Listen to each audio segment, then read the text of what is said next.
በስመ አብ ወወልድ ወመንፈስ ቅዱስ አሐዱ አምላክ ይትባረክ እግዚአብሔር አምላክ አባዊነ ስብዑኒ ውእቱ ወለወለኒ ውእቱ ለዓለም አምላክ ወላዲተ አምላክ ንወድስኪ ንጉሥ ዘወለድኪ ንወድስኪ አምላክ ዘወለድኪ ንግሥተ ሰማይ ወምድር ቤዛይተ ኩሉ ዓለም ክብር ላንቺ ይሁን።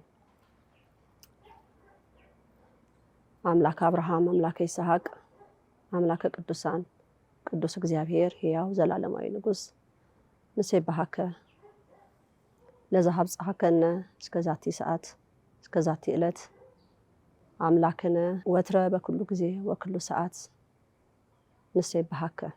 ሰላም በመላው ዓለም የምትኖሩ የርትዕት ተዋሕዶ ምዕመናን እንኳን አደረሰን። እንግዲህ የርትዕት ተዋሕዶ ምዕመናን የመድኃኔዓለምና የቅድስት ድንግል ማርያም ማህበር ዘኢትዮጵያ ያው እንደሚታወቀው ጾመ ጽጌ የጽጌን ጾም ወጥነናል። እንግዲህ ይሄ ማህበር አንዱ የሚታወቀው በዚች የስደቷን ጾም በማስመልከት ትልቅ አክብሮት ለወላዲተ አምላክ ትልቅ ቦታ የመድኃኔዓለምና የቅድስት ድንግል ማርያም ማህበር ለወላዲተ አምላክ ትልቅ ቦታ አለው እና ይሄንን ወደ 6ኛ 5ኛ ዓመታችን ጉዞ ራሱ በጾም ሰዓት በዚህ በስደቷ ጾም ስደቷን በማስመልከት ጉዞ ሁሉ አለን። የእግር ጉዞ አለ። ወጣቱም እናትም አባትም ወንዱም ትልቁም እንዳቅሙ ህፃናቱም የሚጓዙበት ሰዓት ነው። ስደቷን በማሰብ በእርግጥም እሷ ወላዲተ አምላክ ተጉዛ በነበረበት ሰዓት ያጋጠማትን ነገር ወይም ደግሞ የተጓዘችበትን አካሄድ እኛ ያ ሁሉ ይኖረናል ብለን ሳይሆን ያንን በረከት ያንን ጊዜ በማሰብ ለሷ ያለንን ፍቅር በዚህ ዘመን እሷን የሚያስብ በዛ ዘመን የሆነውን ነገር አሁን በማሰብ ክብርን ለማሳየት ፍቅራችንን ለሷ ያለንን ለማሳየት ለሰው ብላ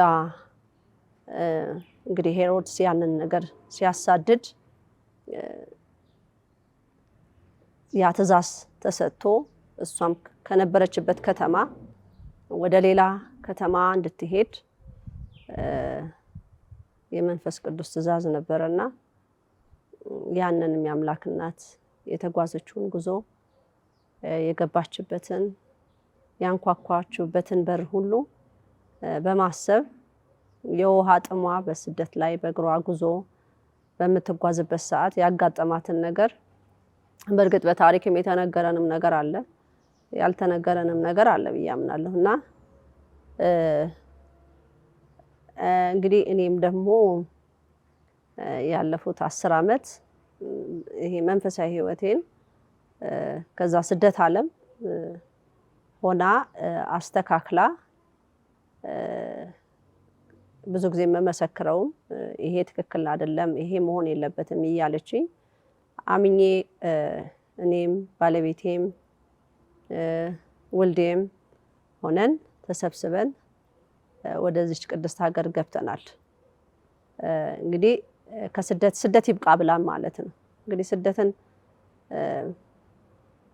የስደትን ነገር ዘግቼ ከመጣው 10 ዓመት አለፈኝ ማለት ነው እና ይሄን 10 ዓመትም ደግሞ በወላዲተ አምላክ እናትነት እየተመራው ታሪክ የሚያውቀው መዝገብ አለ ስለ ወላዲተ አምላክ መጽሐፍ ቅዱስ ላይም እንግዲህ የአባ ሕርያቆስ አባ ኤፍሬም ተብሎ ቅዱሳንን ጻድቁ ተክለ ሃይማኖት ገድላቸው ላይ የተጻፈውን እነሱም ደግሞ ያዩትን በሰዓቱ በምድር ላይ በነበሩ ሰዓት ስለሷ የመሰከሩትን ስለሷ የተነገረላትን በብስራቱ ላይ ማለት ወንጌሉ ማለት ነው ብስራት የምንለው እና ያን ሁሉ ታሪክ ይዞ እኔ ደግሞ ለየት የሚያደርገኝ እያየኋት እንደውም መጀመሪያ ላይ ተገለጸችልኝ በምናቃት ማለት እንግዲህ ዓለም ላይ ተስሎ ፊልም ተሰርቶ በተሰጠን መልኩ ነበር ማያት። ከዛም በኋላ ወደ መስመር እንዴት እንዳመጣችኝ ማለት ነው። እንግዲህ ይሄንን ዓለም የሚያቃትን ገጽታ ለኔ ደግሞ የተገለጠውን ገጽታ ተናግሬያለሁ። እንኳን እሱን ቀርቶ መድኃኔ ዓለምና ወላዲተ አምላክ እዛው በስደት ዓለም ላይ ቆማ በምታናገረኝ ቦታ ላይ አንድ ጊዜ ማረሳው በሷ ቁመት የሚሆን የሆነ ወጣት ልጅ ቆሞ አየሁኝና በጣም ከና አለባበሱ ነው ማየው እና ተጎንብሼ ዛሬ ደግሞ ወላዲተ አምላክ ከማጋ ነው ቆማ የምታሳየኝ ብዬ በውስጤ ነው ምለውን ተንበርክኬ በምጸልይበት ሰዓት እዛው ስደት ዓለም ላይ ማለት ነው። ደግሞ ዛሬ ከማን ምክንያቱም ከዚህ ቀደም ይሄንን አገልግሎት ሳልጀምር እዛው ስደት ዓለም ላይ አባ ሳሙኤልን እኔ አላቃቸውም ነበርና ግን እንደዚህ ካላንደሮች የጃማይካን እንትን የዛ ያሉ የተዋህዶ ምዕመናን የእምነት ተከታይ ብዙ ጊዜ ጃማይካኖች ካላንደር በየአመቱ የሚያወጡት አለና እሱን ካላንደር ብዙ ጊዜ ገዛ ነበርና ቆራርጥና አመቱ ሲያልቅ ቆራርጬ በፍሬም አድርጌ ያስቀምጥ ነበር። እና አንዱም እነዚህ ቅዱሳን እነሱ ብዙ ጊዜ ቅዱሳኖችን ነው የሚጠቀሙት ኢትዮጵያዊነትን የሚገልጹ ወይም ደግሞ ኢትዮጵያን ቅዱሳኖች ብለው የሚያምኑትን እነሱ ነበር የሚያስቀምጡትና ብዙ ጊዜ አንበሳ አይ ነበር ቤቴ ውስጥ እና አንድ አባትም አይ ነበር። እኚህን አባት ማናቸው የሚል ጥያቄ ለአባቶች ጠይቅ ነበር። ለንስሐ አባቴም ጠይቅ ነበር። እንዲሁም ደግሞ መላከ ጽዮን ሀብተ ሚካኤል የሚባሉት ከዚህ ዓለም በሞት ተለይተዋል። እሳቸው ነው ብዙ ጊዜ እንኳን ምቀርብ የማወራቸውና እንደዚህ ያለው ስላቸው ከሌ እንደውም ብዙ ቅዱሳኖች ጠሩልኝ። እንዴ ብዙ እርግጥ አላቅም እንደዚህ ናቸው እንደዚህ የሚመስል ከሆነ ጺሙ የሚረዝም ከሆነ እንደዚህ ከሆነ እንዴ ነው ሲሉኝ አይ አይደለም ነበርና እዛው ቦታ ላይ ሆና ነው አባ ሳሙኤል ይባላል ብላ ያስተዋወቀችኝ። ማንም አባት ሊገልጽልኝ አልቻለም። ያየሁትን በመኖሪያ ቤቴ ውስጥ ያየሁትን ማለት ነውና አንበሳ ሁለት አንበሳ ነው ያየሁት። ብዙ ጊዜ የማየው የነበረው እኔ አጸደ ሕይወትን እርጉዝ ሆኜ ነበር እንዲሁ የማየው ማለት ነው። እኔ መኝታ ቤት ሆኜ እንዲጋደም ብዬ ደሞ ልጆቼ ደሞ ሳሎን ቤት ሆነው እዛ ሳሎን ቤት ላይ አንድ አንበሳ ልጆቹ እየተጫወቱ አንድ አንበሳ አይ ነበር። ጸሎት ቤት እኔ ደሞ መኝታ ቤት ሆኜ ደግሞ ጋደም ብዬ ደግሞ አንድ አንበሳ አለ እና ይሄ አንበሳ ይገርመኝ ነበር። እና ዕቃ እያጠብኩ ራሱ ወጥ ቤት ውስጥ ሆኜ ዕቃ እያጠብኩ ራሱ ግድግዳው ያንጸባርቃል ከኋላም ያሳያል ያለውንና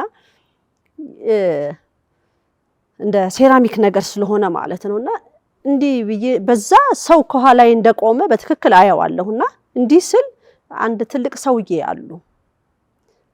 እኚህን ሰውዬ በተደጋጋሚና በጣም ነው የምደነግጠው ነበር።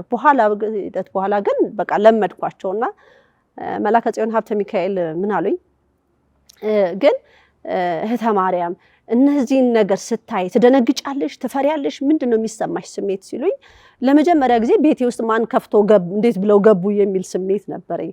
በኋላ ግን ይሄ ስሜት የለም ይሄ ነገር የለም በቃ ምንም አሉ ግን ምን እንደፈለጉ ባይገባኝም እና መጨረሻ ላይ ይሄንን ነገር የአምላክ እናት አባ ሳሙኤል ይባላል ብላ ያለችኝ እዛ የቆመችበት ቦታ ላይ ነው። ያ የቆመችበት ቦታ ላይ ያ ወጣት ልጅ ከጎኑ አየሁና በተደጋጋሚ ቆሞ ያያለሁኝ በሌላም ቀንም ጸሎት ላይ ከዛ መጨረሻ ላይ አሁን ቀናበይ ተባልኩ። አሁን ቀናበይና ተባልኩ ማለት ነው።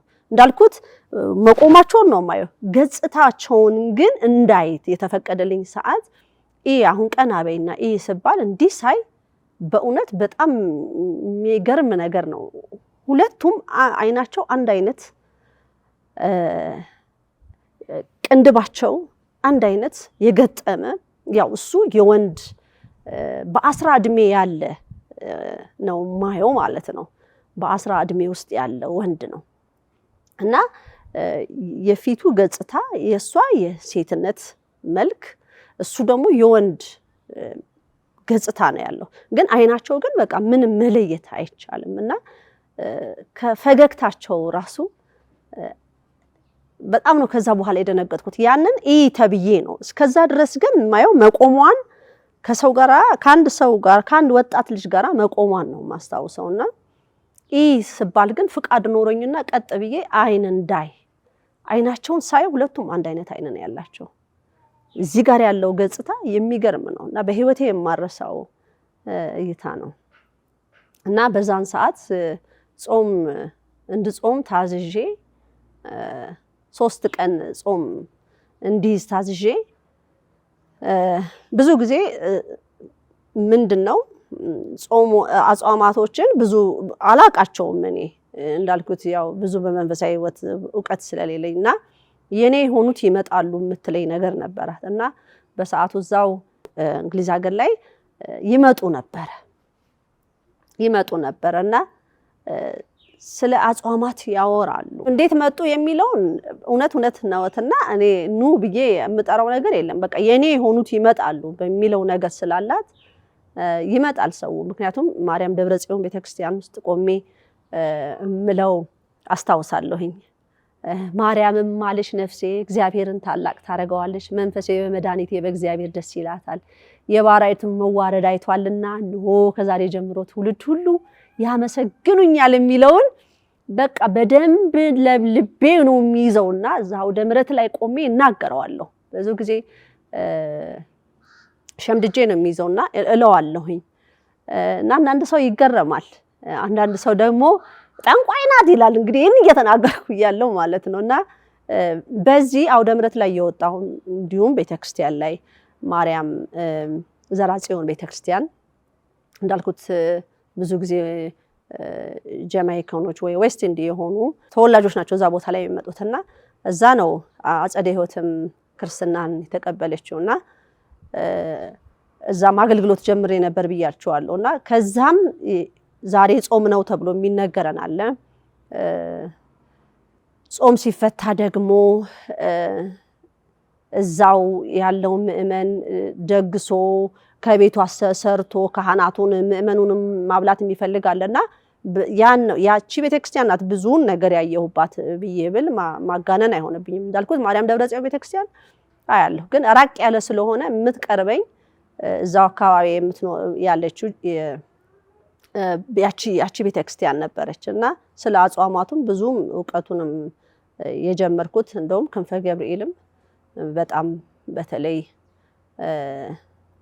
ፍስለታን ጾም በጣም ነው እሳቸውም የሚወዷት የነበሩትና የሚገርመው ነገር አክፍሎትም ብዙ አላስጨንቃቸውም ነበር መልእክት አድርሽለት ስትለኝ እና ፍስለታን ጾም ላይ ግን ብዙ ትእዛዝ ተሰጥቷቸው ነበረ።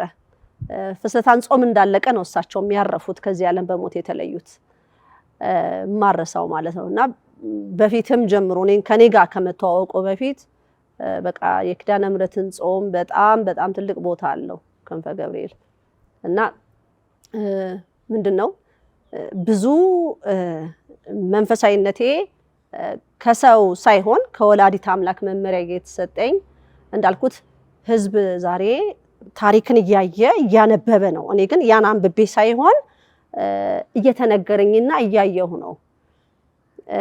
እና ያ ወጣት መድኃኔዓለም ነው። ልጇ በ10 ዕድሜ ውስጥ እያለ የነበረውን ነበር ስታሳየኝ ነበር። በሰዓት እሷ ረጅም ናት፣ እሱም ተመሳሳይ ቁመት ነው፣ ግን እሷ ረዘም ትል ነበረ። በ13 ዕድሜ እያለ ያየሁት ገጽታ በህይወቴ ዘመን የማረሳው ማለት ነው። ግን ጸይም ነው ሆኖ ያየሁት በሰዓቱ። ግን ለሰው ለመናገር በጣም ይከብዳል። ምክንያቱም ሰው ልጅ ተስሎ በፊልምም የተሰጠን ነጭ እንደሆነ በብዙ ነገር ነጭ ሆኖ ተስሎ ነው የተሰጠን። ትልቁ እንደውም አስታውሳለሁ እናቴ አንድ ጊዜ ጋብዛኝ ላሊበላ ሄጄ ነበርና ስዕላቶቹ ጸይምነት ስዕል ያላቸውን ማየቴም አስታውሳለሁኝና እደናገጥ ነበረ። እና አንድ ጊዜ እንደዚሁ ቆማ የፀጉሯን ቀለም ነው የምታሳየኝ የነበረችው እና በጣም ነው የደነገጥኩት። ተንበርክኬ ነው እውነት ነው የማየው ነገር ብዬ ለራሴ ነው የማወራው ይሄንና ልጄን ጠራሁና ከኔ ጋር ጸሎት እንዲያደርግ ጠየቅኩት። እንዲንበረከክና ነጠላ ለበሰና ተንበረከከና ከዛ ምን አለኝ ምን ታያለህ ስለው አንድ ሴት ቆማለች ጸጉሯን እያሳየችን ነው አለኝ ማለት ነው። እና በጣም ልቤ ስንጥቅ ያለው ምክንያቱም አልነገርኩትም ብቻ እንዲመጣልኝና ማለት የማየው ነገር በትክክሉ የቆመ ሰው አለ ሴት ናት እና እያሳየችን ነው እንደዚህ ከፍታ ጸጉሯን እያሳየችን ነው። እና በልጄ እንዴ ያው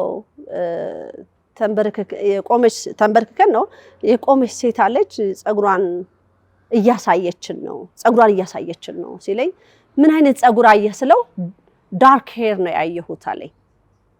ያየነውም ጥቁር ጸጉር ነው ያየነው እና ያንን ባንዴ አይደለም የጠፋው ተደጋጋሚ እዛ ጋር እየቆመች ያንን ነገር ታሳየኝ ነበር በጸሎት ሰዓት። እና ይሄ ዛሬ ዓለም የሳላት ወይም በፊልም የምናየው ነገሮች አሉና ስለዚህ መዋሸት አይቻልም። ያየሁትን ነገር እንዴት ሰው ልጅ ይዋሻል? እና የተመራሁት በወላዲት አምላክ ነው። ዛሬ መንፈሳዊ ቅርጽም እንዲይዝ የተደረኩት በወላዲት አምላክ ነው። ዓለም እንዲያውቃት እፈልጋለሁ። ዓለም በውስጡ የወላዲት አምላክን ፍቅር መልቀቅ እፈልጋለሁ። ይሄ በቃ ተማሪያም ማናት ሲባል የወላዲት አምላክን ፍቅር በደም ስር ውስጥ ለመክተት የቆመች ሴት ናት መባል ነው የምፈልገው ማለት ነው። በጣም ትህትና ያላት በጣም ይባልላታል። ግን እኔ ደግሞ ያየሁትን ነው የምናገረው ማለት ነው። እኔ አንዳንድ ነገር ቸኩዬ ወይ ስሜታዊ ሆኜ በምናገር ሰዓት ወይ ተንበርክኬ ባለው ሰዓት እስክረግብ ትጠብቀኛለች፣ እስክቀዘቅዝ ድረስ ትጠብቃለች። በእውነት በጣም የሚገርመኝ ነገር ማለት ነው። እና እዚህ ከመጣሁ በኋላ ያው የምንሰማው ሰው ብዙ ስለ በወላዲት አምላክ የተደረገለትን ኪዳነ ምሕረትን ለምኑ ተማጽኖ የተፈጸመለትን ብዙ ምስክርነት እንሰማለሁና እኔ ደግሞ በዛ በስደት ዓለም ጠርታኝ ወደዚህ ሀገር እንድገባ መልእክት ለሕዝብ እንዳስተላልፍላት ታዝዤ ነው። እንዳልኩት ብዙ ነገሮች አሉ በስደት ዓለም ላይ የሚያስደንቁና የሚገርሙ እና ይሄ የጾም ትእዛዝ የተሰጠኝን ጾሚ ይሄንን በዚህ መሰረት መጾም አለብሽ የምባለውን አደርገዋለሁ። ብዙ ጊዜ እንደውም እንግሊዝ ሀገር ላይ ቴምር ወድ ነበርና በቴምር እና ዘቢብ ወዳለሁ። ዘቢብም እንዲሁ ነበር የምበላው።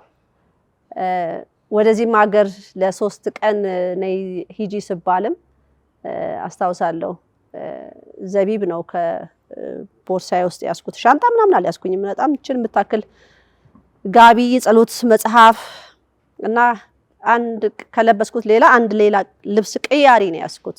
ብዙም አይደለም እንደዚህ ነው ያስኩት። ይሄም የመንፈስ ቅዱስን ትእዛዝ ሰምቼ ነው ወደዚህ የመጣሁት። ሌላ ነገር የለም። አሁንም ያጸናኝ ያ ነው፣ የሚደንቀኝም ያ ነው። እና ብዙዎች ወላዲተ አምላክን የሚያውቋት ብዬ ብል ማጋነን አይሆንም። በፊልም ነው ፊልም ላይ ወላዲተ አምላክ ይሄን ትመስላለች ተብለው አንድ የፊልም አክተር መብርሃንን ሆና ትሰራለች እና ሰው ልጅ ደግሞ ያንን በእምነት በቃ ወላዲተ አምላክን ሆና ሰራች ብለው በስዕል መልክ ወይ በቃ በስዕል አድኖ መልክ ይመጣልናል፣ እንቀበላለን። ያ እምነት ነው እንግዲህ። እሷን ሆና ስለሰራች ታድላ ነው የምንለው።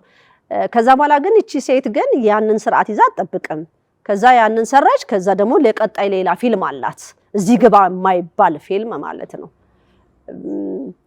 በጣም የሚያሳዝን ፊልም እና እንደዚህ አይነት መንፈሳዊ ነገሮችን ቅዱሳን አይደለም ወላዲተ አምላክን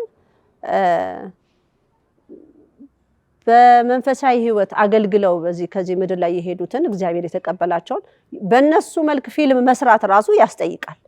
በጸሎት መያዝ አለበት። ምክንያቱም በጣም ከባድ ነው። በጣም ከባድ ነው። መድኃኔዓለምንም ሆኖ ሜል ጊብሰን የሰራውንም ፊልም አይተናል። ከዛ በፊትም የተሰሩት ፊልሞችን አይተናል እና ከባድ ነው። ፍቃድ እግዚአብሔር መጠየቅ አለበት ለእያንዳንዱ ነገር። ፊልም ላይ መጽሐፍ ቅዱስን ተመርኩዞ ለመስራት መንፈሳዊ ቅጽ ያለው ህዝብ ያስፈልጋል፣ ወይ መንፈሳዊ አመለካከት ያለው ህዝብ ያስፈልጋል። ያንን ፊልም ከሰራ በኋላ ውሎ ምንድን ነው? በቃ ይሄ ክርስቲያኑን ለመያዝ ወይም ደግሞ መጽሐፍ ቅዱሱ የሚለውን ለህዝብ ለማስተማርም በቀናነትም ይሆናል አንዳንዱንም ደግሞ የተሳሳተ መስመር ለማሳተም ይሆናል ይሄ ፊልሞች የሚሰሩትና ብዙዎች አምነው እንዳልኩት ስዕለ ማርያም ናት ተብሎ በቤቱ ያስገባ የተቀበለ እልፍ ነው እንደ እምነቱ በቃ ያቺ ሰው እንዳልኩት ፊልሙን ሰራች ጨረሰች ወጣች አለቀ ከዛ በኋላ ሌላ ሰው ናት እሷ እኛ ግን በቃ ወላዲተ አምላክን በቃ መስላ ሰርታልናለች በቃ እሷ ናት ብለን ሁሉ እስከመቀበል እንደርሳለን ያ ያው ብዙ ጊዜ ለሷ ያለን ፍቅር ስለሆነ ማለት ነው እና በየሀገሩ ስዕለ ማርያምን በተለያየ መልኩ ይስሏታል እና እኔ አንድ በቃ ማያስኬደኝ ነገር በቃ ሳሊዎቹ እንዴት ነው ይሄ ሳልተገለጸላቸውም ነበር የሚለው ነገር የቅንድባቸው መቅጠም ይሄ ሳልተገለጸም የሚለው ነገር ግራ ይገባኛል ጸይምነቷም እንደዚሁ እንግዲህ በመጀመሪያ ስትገለጽልኝ በጸይምነት ብትገለጽልኝ ይገርመኛል እንዴ ምክንያቱም በፊልም የቀረጸው ጭንቅላቴን ቀርጸውታል እና ያንን እንዴት አርጋ አስተካክላ እንዳልኩት ይሄው 10 አመት ሆኖኛል ስለ ወላዲተ አምላክ መልእክት ብዬ ለህዝብ ሳስተላልፍ ማለት ነው በየጊዜው እየታነጽኩ በየጊዜው ጥንካሬ እንዲኖረኝ በየጊዜው የመንፈሳዊ እርጋታ እንዲኖረኝ አስተሳሰቤ ሰፋ ያለ እንዲሆን አመለካከቴ የረቀቀ እንዲሆን ነው እየተደረኩ ያለሁት ነብዩ ሄኖክ ከእግዚአብሔር መንፈስ ቅዱስ ያው ነጮችም እንደሚሉት 100% አይደለ 100% ተጠቅሟል አይምሮን ብለው የሚሉት ነብዩ ሄኖክን ነውና ነብዩ ሄኖክ የእግዚአብሔርን ትእዛዝ ቁጭ ብሎ የተሰጠው ጽፎ ለሱ ብቻም ሳይሆን ለሌላው እንዲተርፍ ተደርጓል ያም ደግሞ እሱም አይምሮን አስተካክሎ አምላኩ የሚለውን ትእዛዝ እየሰማ አምላኩ የሰጠውን በዚህ ይሄንን እንደዚህ አድርግ ያለውን እየጻፈ ያስቀመጠ ዛሬኛ ለዚህ ትውልድ ደግሞ ይጠቅማል ተብሎ የተላለፈ ያለ ነገር ማለት ነው ይሄ ታላቅ ሰው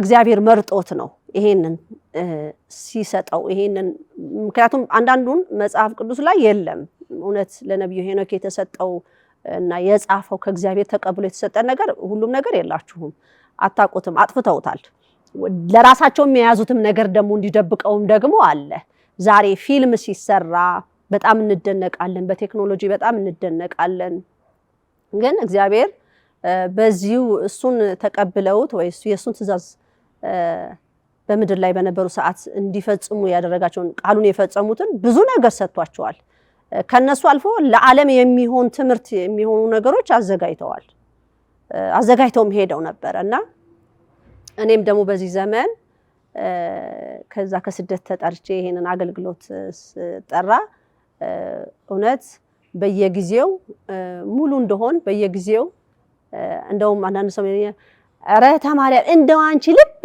ሙሉ የሆንሽበት ነገር ምንድነው ሲል እግዚአብሔር አምላክ አንድ ሰው እኮ ባለስልጣንና ገንዘብን ይዞ እንዴት እንደሚመካ ታያላችሁ አይደል ያ ከንቱ ነው ያ አላፊ ነው ይጠፋልም ብርም ይበተናል ይሄ እኮ የማይለወጥ ቃሉ የማይሻር አምላክ እኮ ነው ያስኩት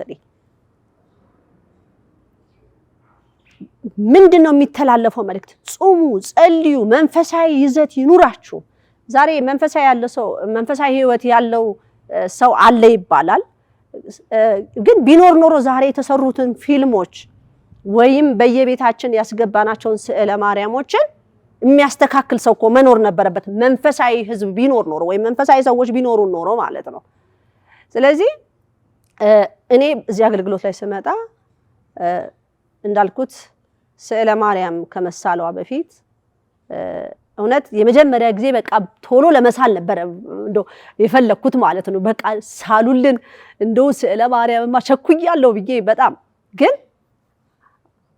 ያዘችው ማለት ነው በሚደንቅ ሁኔታ ነው ያዘችው እውነት ለመናገር ተዘጋጅተንበት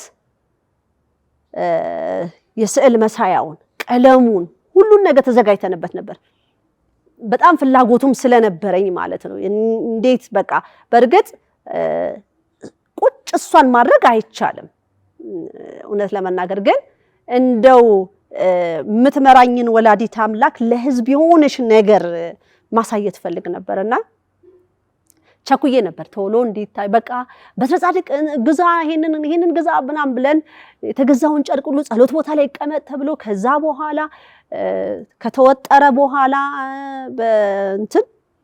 በፍሬም ከተወጠረ በኋላ ጸሎት ቦታ ላይ እንዲቀመጥ ከዛ ያዘችው ለ3 አመት ያዘችው ሚደንቅ እኮ ነው በችኮላ አትፈልግም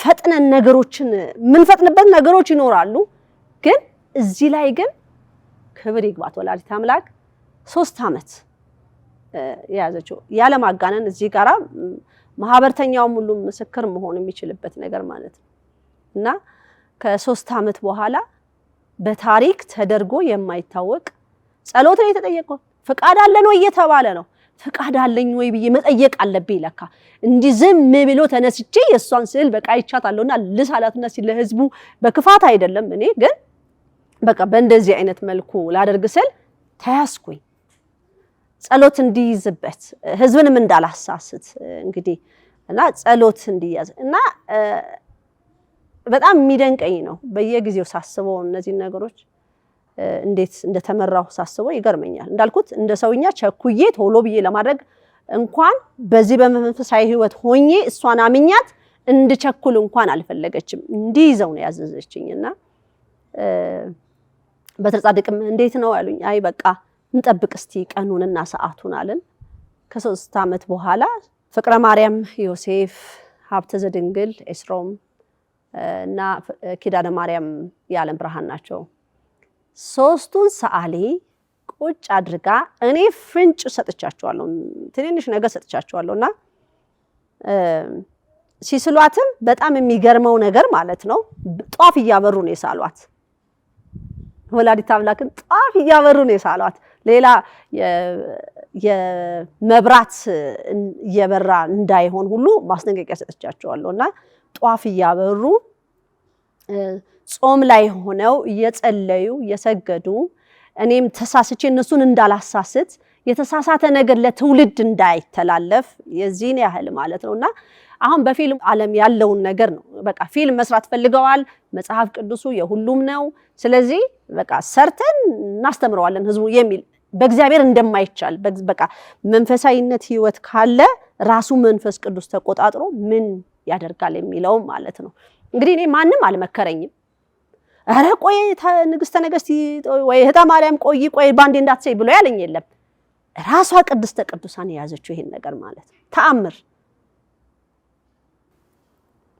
እና ሲሳል ይሄ ስዕል እንዳልኩት 3 ሰዓሊ በአንድ ላይ አድርጋ አንድ ስዕለ ማርያምን ምስለ ፍቅሩ ወልዳ ስለው ሲወጡ በእውነት ያስደነግጥ ነበር ይቻላል እግዚአብሔርን የሚያምን ህዝብ እግዚአብሔርን ጠይቆ እግዚአብሔር ህዝቡ ስለሚወደው ይመራዋል ይሄ ትክክል ነው ይሄ ትክክል አይደለም ብሎ ማለት ነው እና ይሄንን ነገር ነው እኛ በዚህ በርትዕት ተዋህዶ እምነት ውስጥ ሆነን የተሰጠን ነገር አክፍሎት ጾም ጸሎት ስግደት እና መንፈሳዊነትን ቅርጽ የያዘ ህይወት እየተሰጠን ማለት ነው እና የመድኃኔዓለምና የቅድስት ድንግል ማርያም ማህበር ዘኢትዮጵያ እዚህ ቦታ ላይ ሲመጣ መንፈሳዊነቱን ፈልጎ ወይም ደግሞ ከዚህ ከጾም ከጸሎቱ የሚያገኘውን የመንፈሳዊ ህይወት ወደ ተግባር ሲያመጣው መረጋጋትን ነገሮችን አስተውሎ የማየትን አርቆ ነገርን የማየት ማህበሩ ይሄንን ነው እዚህ ቦታ ላይ ሲመጣ የሚያገኘው ምንድነው የምታገኙት ምንድነው የሚለው መረጋጋት አንድ ሰው መጀመሪያ መንፈሳዊነትን ለማግኘት መረጋጋት አለበት የሚያየውን ነገር በጥንቃቄ ማየት አለበት እና የተረበሸ ህዝብ ነው ማለት አፍርሰ ስራን ብለናል መድኃኔዓለምንና ከሰውነት ውጪ የወጣናቸው ነገሮችም ስላሉ መንፈሳዊ ቅርጽ ያስፈልጋል። ወደ መንፈሳዊ ቅርጽ ለመምጣት ደግሞ የእግዚአብሔር እርዳታ ካልኖረ በስተቀር የሚሆን ነገር አይደለም። እነዚህ 3 እንግዲህ ልጆች ሲሰሏት ወላዲተ አምላክን ዝም ብለው በስሜት ገብተው ወጥተው አልሳሏትም። ጸሎት አድርገው ጠይቀው የሚደንቅ ነው። 3 በየትኛውም ዓለም አንድ ሰዓሊ ነው እንጂ አንድ ስዕልን የሚስለው 3 ሰዓሊ አንድ ላይ ሆነው በአንድነት አንድ ስዕል አድኖ መሳል የሚገርም ነው እና ይሄ በመደረጉ በህይወቴ ታሪክ ማረሳው ፍቃድ እግዚአብሔር አግኝተን ይሄ ትልቅ ተአምር ነው ለኛ፣ ትልቅ ድህነት ነው። በቃ በዚህ ዘመን እንዳንጠፋ ይሄ ነው መሆን ያለበት የሚለውን በጥቂቱ የተማርንበት ነገር ነውና በስዕል አድኖ ሌላው በተስሎ ያለውን አሁን በእኔ በርግጥ ሲቃጠል አላየሁም፣ ግን ምን ያህል ይሄ ማህበር ስዕለ ማርያምን ዲያቆኑ የኦርቶዶክስ ዲያቆኑ አቃጠላት የሚል መሰለኝ እንደዚህ ተብሎ ሲባል መጀመሪያ ምንድነው ያደረገው ይሄ ማህበር ቢባል መጀመሪያ መረጋጋት ነበረብን። ምክንያቱም በጣም ስሜታዊ የሚያደርግ እስከ መጋደል ድረስ የሚያደርስ ነገር ነው፣ ግን ያ መሆን የለበትም። ስለዚህ ማህበሩ ምን ታዘዘ? 7 ቀን ጸሎት እንዲይዝና በየቤታችን ያለችውን በጸሎት ቤት ያለችውን ስዕለ ማርያም መጋረጃ እንድንዘጋ የታዘዝ ነው ማለት ነው። ይሄ ትእዛዝ ነው የወጣው። ከዛም ውዳሴ ማርያም ማናደርስም ነበር ለ7 ቀን ሀዘናችንን እየገለጽንላት ማለት ነው። እንባችንን ወደ እግዚአብሔር እግር ስር እያወረድን ማለት ነው። የተሰማን እና አንዳንድ የማህበሩ አባላት እንደውም ስክሪንሾት አድርገውታል። አንዳንድ ሰው እንዴት ሲሳለቅበት እንደነበረ እንግዲህ የኦርቶዶክስ እምነት ተከታዮች ናቸውና እህተ ማርያም ተቃጠለች የሚል ስም ነበር የተሰጠውና እህተ ማርያምን ያቃጠልናት ብለው ነው ያሉት። እኔ ምን አደረኩኝ? ጸሎት ቤት መጋረጃዬን ዘግቼ መቋሚያዎቼን የተሰጠኝን በትር በሙሉ አጋድሚያቸዋለሁ ማለት ነው። ንግስተ ነገስት እህተ ማርያም ዘኢትዮጵያ የሚለው ይቆይልኝ ነው ያልኳት። ይሄንንም ልጅሽ እግር ስር ይቀመጥልኝ በልጅሽ ፍቃድ አንቺ ቆመሽልን ይሄንን በዚህ ዘመን እንደዚህ አይነት ድንቅ ስዕል እንድንስል ተፈቅዶልን ይሄንን የኦርቶዶክስ ዲያቆኑ አቃጠላት ተብሎ መባሉ ምን አይነት የተረገመ ትውልድ ቢመጣ ነው ብዬ በትሮቼን በሙሉ የተሰጠኝን በትር በሙሉ ምንጣፏ ስር ነው ያስተኛውት የነበረው። በሰባተኛው ቀን ይነሳ ብላን ጠይቃን ነበር። መጋረጃውን የሚገለጥ ውዳሴም ጀምሩ ውዳሴ ማርያም ማንበብ ጀምሩ በያቸው ተብሎ በሰባተኛው ቀን ነው ይሄን ትእዛዝ። ምክንያቱም ማጀመሪያ ማሳሰብ የነበረብኝ ከስደት ዓለም ይዞኝ የመጣውን ያዘዘኝን አምላክ ተቀብዬ የመጣሁትን እሱን መጠየቅ አለብኝ መጀመሪያ ምን ላድርግ ብዬ ማለት ነው። ይሄ እግዚአብሔርን ያስቆጣዋል። አንድ ሰው የደከመበትን እንደውም በዓለማዊ ትምህርት ቤት ገብቶ የተማረውን ሰርተክፌት አውጥቶ ቢያቃጥል እንግዲህ የት እንደሚደርሱ ማሰብ ነው አይደል? ይሄ ደግሞ በሰማይ የተሰጠን እንግዲህ የመድኃኔዓለምና የቅድስት ድንግል ማርያም ማህበር ዘኢትዮጵያ የኔ የሆኑት ይመጣሉ የተባሉት ናቸው የመጡት። እኔ ብዬ እንደዛ ነው ማምነው። ስታመጣን ደግሞ ልታስተምረን ከነበርንበት ከጠፋንበት ነገር ወደዚህ ስንመጣ ስርዓት ልንይዝ ይሄ እኔ ልታይ የሚለውን ነገር ሁሉ ልናሰክን ይሄ ገንዘብ ወዳለው የሚለውን ነገር ልናበርደው መንፈሳዊ ህይወታችን ልናሳድግበት ነው የተጠራ ነው። እና ዛሬ ብዙ ወላዲተ አምላክን የሚወዷት አለ ተብሎ እልል የሚባለው በበዓላት በዝማሬው በንግሱ በጽላቷ ታቦቱ ሲወጣ ያለው ነገር የሚደንቅ ነው። ውስጥ ሲገባ ግን ባዶ ነው። አሁን እኔ እየተሰራን ያለነው ውስጥ ያለውን እንድንሰራ ነው የታዘዝኩት። ከላይ ያለውን አይደለም፣ ከውስጥ ከነ መፍትሄው ማለት ነው። እንዳልኩት እኔ መንፈስ ቅዱስ መላኬ እንደላከኝ ምን እናውቃለን ለሚለው መጀመሪያ ተሰበር፣ እያንዳንድክ ተሰበር። ስዕለ ማርያም ስትቃጠል እንዳልኩት የማህበሩ አባላት ኮሜንት ውስጥ እየገቡ ስክሪንሾት አድርገው ያስቀመጡ ሰዎች አሉ። እሰይ ተማርያም ተቃጠለች፣ ነደደች እንዴ! እንዳልኩት ፊልም ሲሰራ ያቺ የፊልም አክተር እማምላክን ሆና ሰርታ እናንተ እማምላክ ናት ብላችሁ እንደ እምነታችሁ ሆኖላችሁ አስገብታችኋታል። ቤታችሁ አስገብታችሁም እንደ እምነታችሁ ሆኖላችኋል።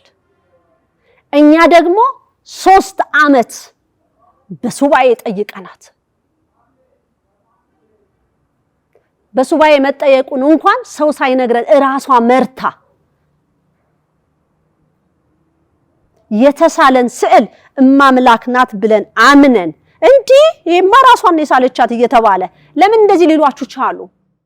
ከዚህ የወጡ ሰዎች ናቸው። እህተ ማርያም ራሷን ሲጀመር ሲሳል አልነበሩ አንዳቸውም አልነበሩ። እንዴት አይነት መመሪያ እንደተሰጣቸው አያውቁም። አያችሁ፣ ከስር ነው መሰራት ያለበት፣ ከላይ አይደለም። ከስር ነው መጀመሪያ መሰራት ያለበት፣ ከእድገቱ ከስሩ። እንዴት እየተቆጣ እንግዲህ አንድ ዛፍ ሲያድግ ከተጣመመ ማስተካከል አይቻልም፣ ገንድሶ ካልተቀመጠ በስተቀር ማለት ነው። የኛ እናት ግን ግድ የለም ከላይ ቆረጡትና ከታች አስተካክለዋለሁ የምትል እናት ነው ያልነው። ርቷን እንደዚህ አይነት ታላቅ እናት ነው ይዞ ያለው።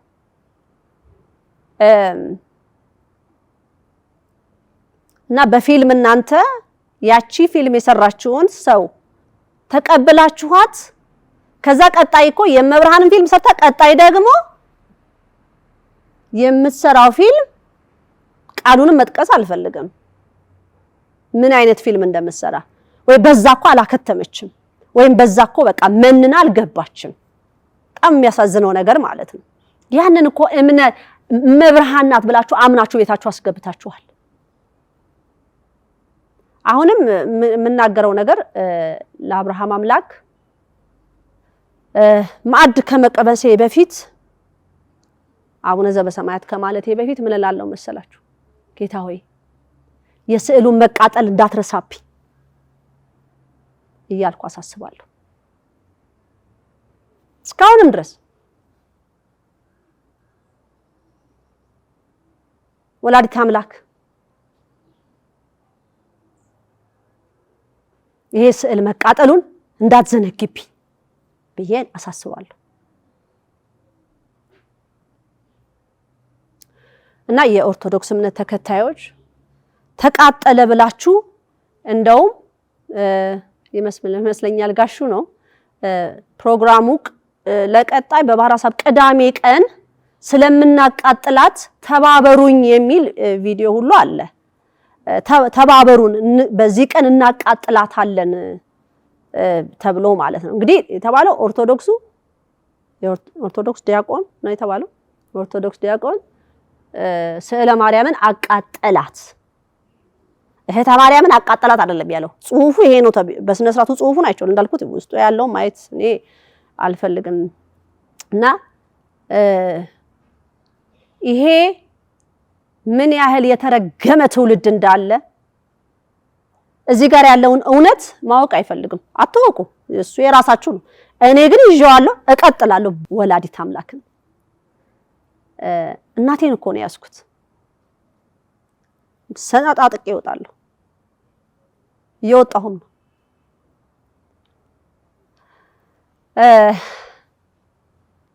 ብዙዎቻችሁ ተቀባብላችሁት በቲክቶክ ተቀባብላችሁት መቃጠሏ አስደስቷችሁ በጣም ልብ የሚነካ ነገር ማለት ነው። የመድኃኔዓለምና የቅድስት ድንግል ማርያም ማህበር ዘኢትዮጵያ ደግሞ ደምን ባያለቀሰ እዚህ ጋር ማለት ነው። ይሄ በጾም በጸሎት 3 ዓመት ፍቃድ አለን ወይ? የአብርሃም አምላክ ይሄንን ለመሳል ፍቃድ አለን ወይ? ብዕሩስ ይታዘዛል እንዴ? ቀለሙስ ይታዘዛል እንዴ? አይታዘዝም እኮ። ፍቃድ እግዚአብሔር በእኔ እምነት ማለት ነው። በእኔ እምነት እንዴ ጫት እየቃመ የሚስላል አይደለም እንዴ? ቡናውን ከቡናው ተነስቶ ወጥቶ የሚስላል አይደል? ሲስሏት እንኳን ከአለባበስ ጀምሮ ስርዓቱን የጠበቀ ነው እኮ የተነገረን። እኛ በርትት ቀሚስ ለብሰው ስዕሏን ሲስሩ ከሌላው የማህበር አባላት ጋር እንኳን እንዳይገናኙ ሆነው ስለዋት ጨርሰዋት እስኪወጡ ድረስ በመሃል እየጸለዩ እያመሰገኑ ተአምሯን ውስጥ እያነበቡ ማጥንቷ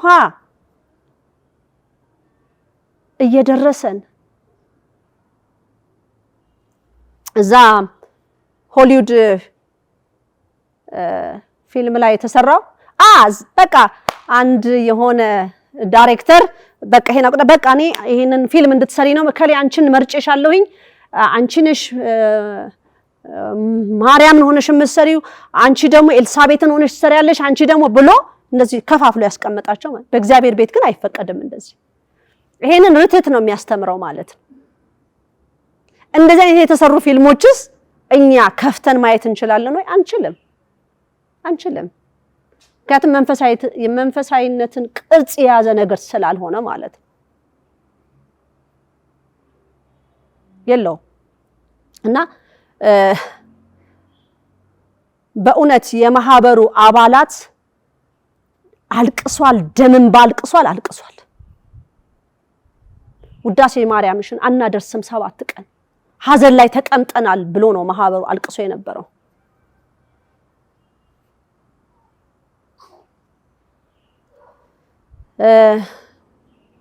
አሁን እቺ እህት ደግሞ ቀዳ የታየች ምን ያህል እንደሚያም ለሁሉም ግልጽ የሆነ ይመስለኛል አሁን ግን ማህበሩ በስሜት ወጥቶ እንዲ ብሎም እንዲል አልተፈቀደም መረጋጋት አለብን ከእግዚአብሔር መንፈስ ቅዱስ እየመራን ነው ብለን ስላልን ምን አይነት ህዝብ መሆን አለብን ራሷ ወላዲት አምላክ ልጆቿን እንዲ አርጋ ይዛ ቆዩኝ ብላ ያስቆየችን ይሄ ስሜት ደም ስር ውስጥ የሚገባ የሚያንቀጠቅጥ የሚያስለቅስ ነው ግን በችኮላም በስሜትም ወተን ማስተላለፍን መልእክትም የለብንም እንዳልኩት ወደ ጸሎት መምጣት አለብን ታናን ስሜታዊ ሲሆን ወዳል ሆነ ነገር ውስጥ ስለሚከት እንግዲኛ መንፈስ ቅዱስ እየመራን ነው እስካለን ድረስ ሰውነንና ስጋ ለባሽ ስለሆነን በስሜት ብዙ ልናደርግ እንችላለን ስለዚህ እምናምነው ጾሙ ሲለን ምንጸብ አክፍሉ ስንባል ያ አምላክ አልተወንም ስለዚህ መራን ራሱ መልአክ ልኮ እንድንረጋጋ አደረገን እኔንም አረጋግቶ ማህበር አባላትንም አረጋግቶ ይሄ አንዱ ስነ ስርዓታችን ማለት ነው የወላዲት አምላክ ትውልድ ጽዮናውያን ስርዓት ማለት ነው እኛ የጽዮን ትውልድ ነን ይሄ ቅጣትም ሲመጣም ያስፈራል እንጠየቃለን በሰማይ አምላክም ፊት እኮ እንጠየቃለን ምን ብላችሁ ጸለያችሁ ምን ብላችሁ ጠየቃችሁት ዝርዝር ይመጣብናል እኮ ስለዚህ ያንን ሁሉ ማለፍ አለብን ያ ቅጣት ሲመጣ እኛን አይነካም ማለት ነው እኛ የምንመራው እንደዚህ ነው እኔ ትግስት ባጣ እኔ ኃይለኛ በሆን እኔ ክፉ በሆን በሰዓቱ እግዚአብሔርን ስላመንኩት ከስደት ዓለም ይዛኝ የመጣች ወላዲት አምላክ ቆይ ልጄ ብላ ትይዛለች እንዲህ ነው በዚህ በጸሎት ቤት የምመራው የመድኃኔዓለምና የቅድስት ድንግል ማርያም ማህበር ዘኢትዮጵያ እዚች ግቢ ውስጥ ሲመላለስ ወላዲት አምላክን ብለን ነው ኪዳነ ምህረትም እንደዚሁ በጸሎት ተጠይቃን የተሳለችው ይሄ ማህበር እንዳልኩት እኔ 10 አመት በዚህ 10 አመት ውስጥ ለ7 አመት ለ6 አመት ለ4 አመት ለ9 አመት ወላዲት አምላክ የኔ ሆኑት ይመጣሉ ብላ የሰበሰበችንን እስካሁን ደስ ያለነውና ብዙ ነገርን ተምረናል እኔም ከነሱ እዚህ ከሚመጡት የኔ ሆኑት ይመጣሉ ካለችኝ ውስጥ ከነሱም ብዙ ተምሬያለሁ እኔ ብዬ አምናለሁ በመንፈሳዊ ህይወቴና ይሄ በዚህ ቀን እናቃጥላለን የሚለው ነገር በጣም ነው የደነቀኝ። በዚህ ቀን ሊያቃጥሉት ተዘጋጅተዋል ሲባል በጣም ነው የሚደንቀኝ። ምክንያቱም እንዳልኩት አንድ የሆሊውድ የፊልም አክተር ወላዲተ አምላክ ናት ተብሎ ተሰርቶ አምናችሁ ተቀብላችኋታል። እነዚህ ሰዓሊ ደግሞ አንድ አድርጋቸው ሶስቱን አንድ አድርጋ ይሄን የመሰለ ድንቅ ስዕል ለትውልድ ትምህርት እንዲሆን የተሰጠን ነው። ፍጹም ጥላቻ እና ይቺ እህት ስዕለ ማርያምን ቀዳ ስታሳይ ሁሉም ነበር የተነሳው። እኛም አዝነናል በእውነት። ግን መጀመሪያስ የተቃጠለችው ስዕለ ማርያም አልነበረችም?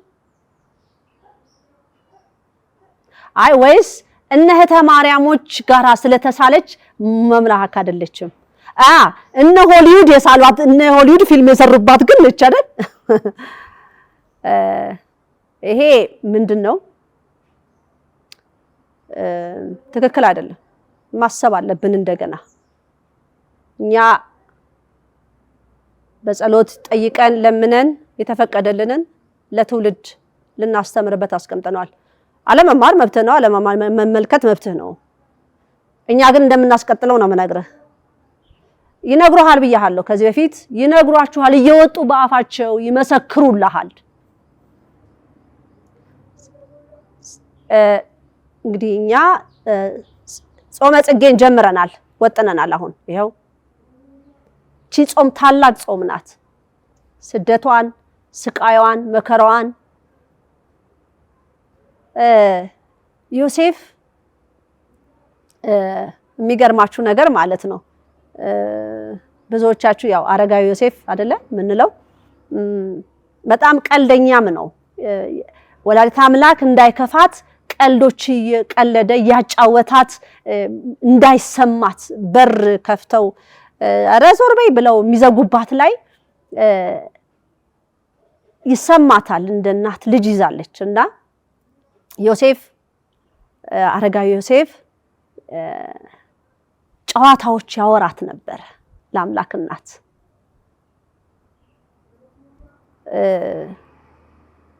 የአምላክ እናትን እንዳልኩት ከዚህ ቀደም ብዙዎች እንዳልኩት የተጻፈላችሁን ነው የምታውቁት። እኔ ደግሞ የሚነገረኝና ያየሁትን ነው የምናገረው። በስዕለ ማርያም ዙሪያ ተስሎም ሲወጣ እኔ ፍንጭ የተወሰነ ፍንጭ ሰጠኋቸው። የአይኗ አተላለቅ፣ ቅንድቧ መግጠም፣ ጣቷ ረዘም ማለቱ፣ ቁመቷ ረጅም መሆኑን ወዘተ እነዚህን ነገሮች እና እነሱ ደግሞ እንድትመራልኝ ደግሞ ጠየኳት። እኔ ይሄንን ገልጸሽልኝ አስረድቻለሁ። በርግጥ በቃ ቁልጭ ብላ እሷ ናት ማለት አይቻልም፣ ግን እንዴት አድርጌ አላቅም። በርግጥ እሷን የሚስሉ እጆች ቀጣይነትም ሊኖራቸው አይገባም። በቃ ጣቱ መቆም አለበት። ከዛ በኋላ እሷን የሳለ ጣት በቃ መቆም አለበት። ከዛ በኋላ እሷን ስሎ ሌላ ዓለማዊ ስዕልም መሳል አይችልም። ውሎ ራሱ በቃ በመንፈሳዊነት የታነጸ መሆን አለበት። የሚናገረው ሁሉ መንፈሳዊነትን የያዘ መሆን እንዳለበት ነውና አረጋይስ ዮሴፍ የሚያጫውታት መብርሃን ሩህሩህ ነች፣ አዛኝ ናት። ምን አይነት መልስ ትመልስ ነበር? እሱ አሁን ለማጽናናት እንዳይሰማት የሚያደርጋቸው ቃላቶች የሚጠቀምባት ፈገግታም ነበራት። በስደቷ ላይ ፈገግ የምትልበትም ሰዓት አላት። በሰው ልጅ ደግሞ በሷ ምክንያት ሆኖ ያ ሁሉ ህፃናት ደግሞ በማለቁ ደግሞ ታዝናለች።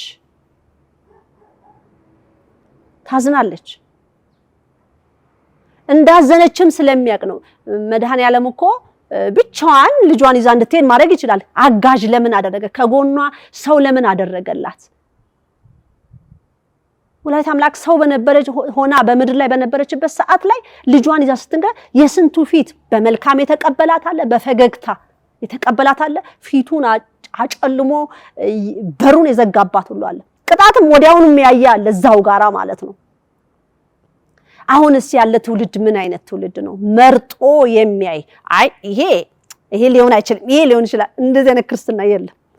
ይሄንን ትምህርት ነው እዚህ ቦታ ላይ የምንማረው። አንዱ ቆሞ እዚህ ጋር ቃል እግዚአብሔር ሲያስተምረን ያንን ነው የሚያስተምረን። ያሳለፈውን ህይወት በራሱ እዚህ ጋር ቆሞ ሲነግረን ትምህርት ነው። ትምህርት ቤት ዛሬ ትምህርት ያለው ብቻ የሚባለው ነገር ትክክል አይደለም። አንድ ልጅ አንድ ትምህርት ቤት ውስጥ 10 ምናምን ዓመት ተምሮ ቁጭ ብሎ ሊሆን አይችልም። እና ወላዲተ አምላክ በስደቷ ጊዜ ከፍቷትም አዝናም እንደገና ደግሞ እንዳዘነችም ስለሚያውቅ መድኃኔዓለም በቃላት ዮሴፍ እሷን ፈገግ እንድትል ያደርግ ነበር። ይሄ ተነገረኝ ነገር ነው እንግዲህ እግዚአብሔር ይመስገን። ስደቷ እንዳልኩትኛ አሁን በስደት ዓለም ላይ ስንኖር ምድራዊ ነገሮቻችንን ለማስተካከል ቤተሰብ ለመርዳት ቤት ለመኪና አሉ አይደል ቁሳቁስ፣ እሷ ደግሞ ለዓለም መድኃኒት የሚሆነውን ሕፃን ታቅፋ ዛሬ በእውነት አንዳንዶች እየወጡ ስለ ወላዲተ አምላክ የሚናገሩት በጣም ነው የሚያሳዝነኝ። በጣም ያሳዝነኛል። እነዚህ ሰዎች እናት የላቸውም።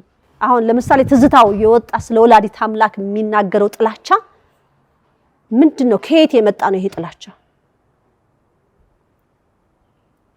ይሄ ክፉ አነጋገሩ ከየት የመጣ ነው?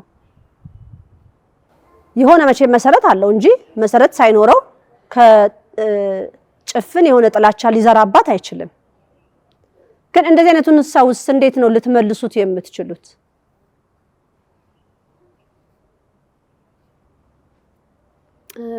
በለው ቀጥቅጠው ውገረው ስደበው ምናምን በርትት አይፈቀድም። እግዚአብሔር መንፈስ ቅዱስን ዝቅ ብሎ ተንበርክኮ ይጠይቃል። እግዚአብሔር አምላክስ እናቱ በመሰደቧ ይቀበላል እንዴ? ወይስ የትዝታው አምላክ ሌላ ነው? የትዝታው አምላክ ይመስለኛል እናት የለውም። እናት የሌለው ደግሞ ሰይጣን እንደሆነ ነው ማውቀው። ሰይጣን እናት የለውም።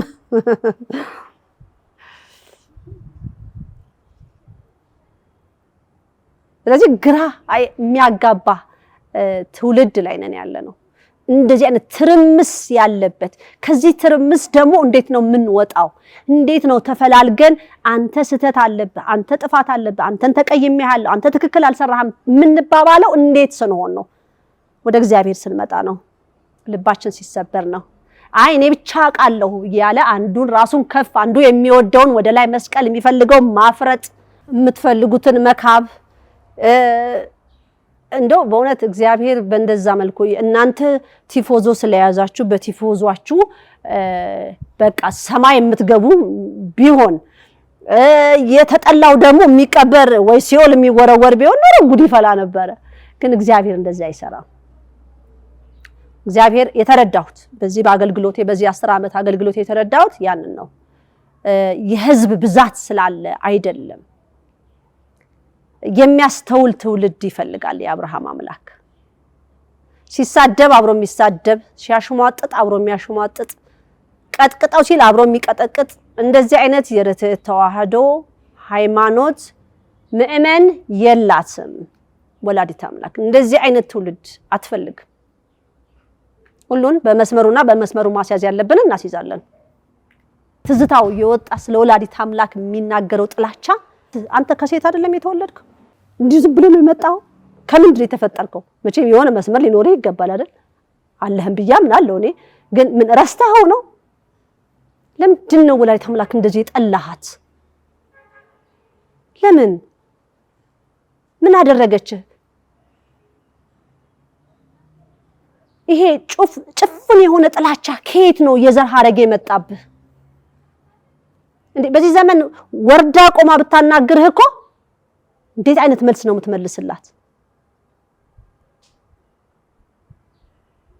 እንዳልኩ የእናትህን ፎቶ እስቲ ዋለትህ ውስጥ አድርገውና እስቲ ጧት እየተነሳህ እናትህን እያት። ምናልባት ረስተሃት ከሆነ እናትህስ ምን ይሰማት ይሆን?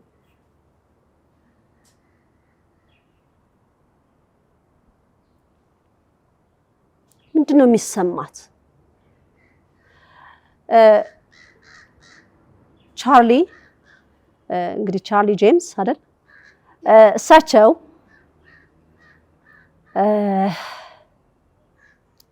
ስለ ወላዲተ አምላክ የተናገሩት ነገር አለና እኔ ውስጤ ገብቷል። በበኩሌ ትውልድ ወላዲተ አምላክን አርያ ማድረግ አለበት ብሏል። እንግዲህ ይሄ ሰውዬ አረሱ አይደለም በኤአይ ሰርተውት መሆን አለበት። እንደዚህ አይነት ኤአይውንም ተመችቶኛል እኔ ማለት ነው። ምክንያቱም እኔም ይሄንን ነገር ስለምናምንበት የመድኃኔዓለምና የቅድስት ድንግል ማርያም ማህበር ዘኢትዮጵያ ስለሚያምንበት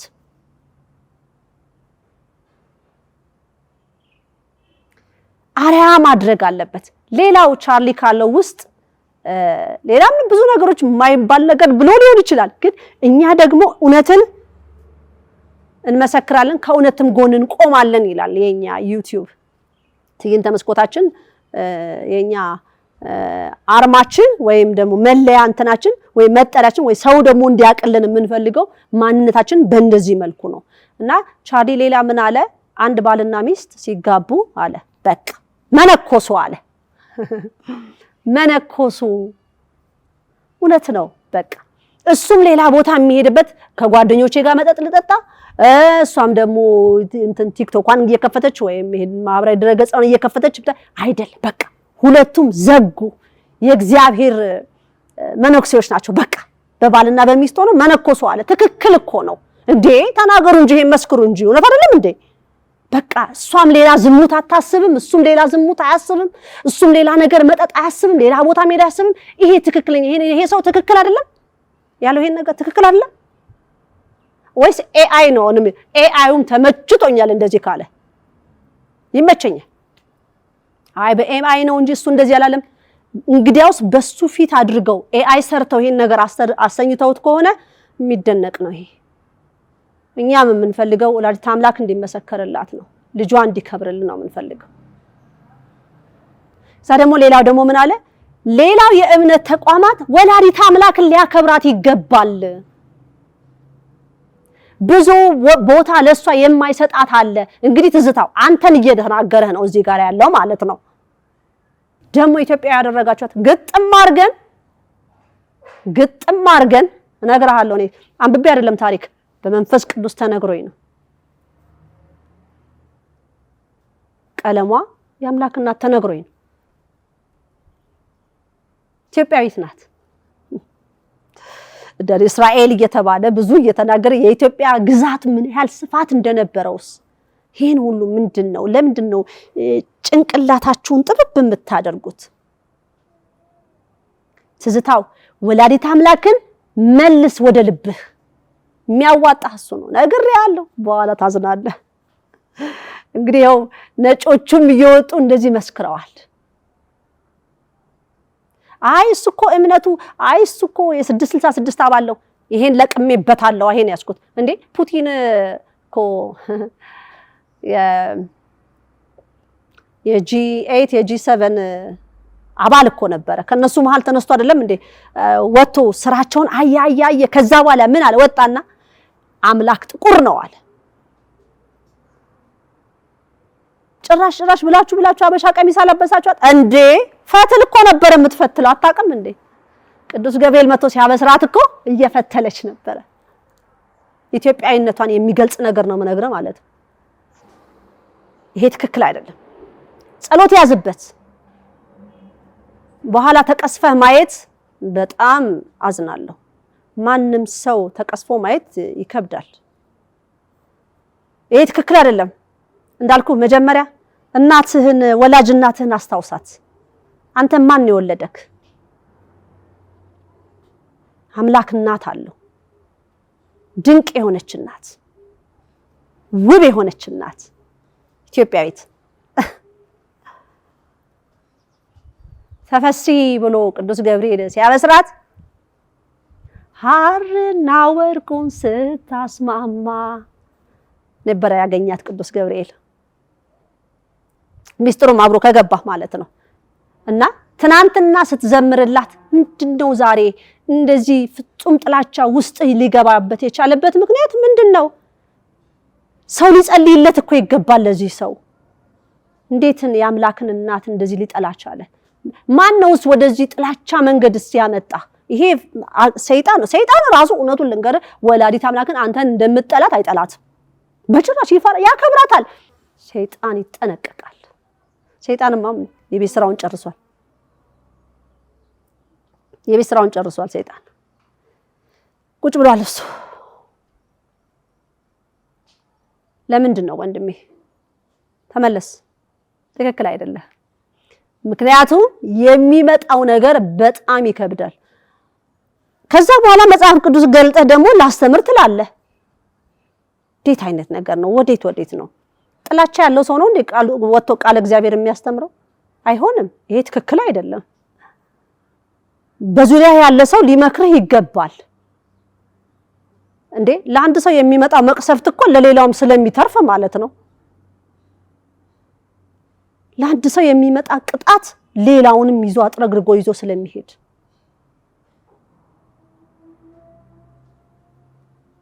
እውነት ይሄንን ወንድም እንደው ምን ሆኖ ነው ብሎ ማሰብ ያስፈልጋል። እንደው የመድኃኒዓለምና የቅድስት ድንግል ማርያም ማህበር ዘኢትዮጵያ እንደው ከጭንቅላታችሁ አራኩለት። ይሄ ክፉ ሐሳቡን አንሽለት። ወላዲተ አምላክ አሳዩ፣ ማንነትሽን አሳዩ። በበሽታ በምናምን አይደለም። በቃ የሷን እናትነት ውስጥህ ሊገባ ይገባል። እናትን አታከብርም ማለት ነው። ለእናት ክብር የለህም ማለት ነው። አሃ ልጅ የወለድከው የለም፣ ሴት ልጅ የለህም። ወንድ ልጅ እስካለ ነገ እኮ ሴት ልጅ ነው የሚያገባው አይደል? ከዛ አግብተው ምንድነው የሚወልዱት? ልጅ እኮ ነው ማበሰጠው። ይሄ ምሳሌ ማን ናት? ወላዲተ አምላክ እኮ ናት። እናትና አባትን አክብር የሚለውስ መጽሐፍ ቅዱስ ላይ የለም? እኔ እንደውም ወደው ይገርምሃል ላንቺ የማይገዛ ህዝብና መንግስት ይጠፋሉ የሚለውን በጣም ይመቸኛል። እውነተኛ እንደዚህ አይነት ትውልድ እየበዛ ከሚመጣ ብንቋረጥ ይሻለናል። እኔ እናምናለሁ። እግዚአብሔርን እየዘለፍን እናቱን እየዘለፍን ቅዱሳን እየዘለፍን ምን ቢበቃን ይሻላል። ምን ነው ወንድ ከሆናችሁ ምን ነው እንትን ፍየሉን ሄዳችሁ ለማታቃጥሉት? ጣዖቱን ሄዳችሁ እዛ የሚያመልኩትን ሄዳችሁ ለማታቃጥሉት? አትችሉም። ለምን ይሄ ጥላቻ? እግዚአብሔርን የሚቃወሙ አምላክነቱን የሚፈታተኑ ከነሱ ጋር ለምትኖሩት የምትበሉት የምትጠጡት እነሱ ያዘጋጁላችሁን አይደል የምትበሉት? እነሱን ለማትቃወሙ ታሽጎ የሚመጣልህስ ምግብ የእንግዴ ልጅ አለ ታሽጎ በሱፐር ማርኬት የሚመጣል ግጥም አድርገህ የምትበላው እነሱ ናቸው። እግዚአብሔርን ተቃዋሚ፣ እናቱን ተቃዋሚ። የነሱ ምግብ አለ ሱፐር ማርኬት ገብተህ እያንዳንዱ ገዝተህ የምትበላው። አቶ ትዝታው የእርሶ ነገር ግራ እየገባን ነው። እንደ መንፈሳዊነቴም ተቀስፈው ማየት አልፈልግም።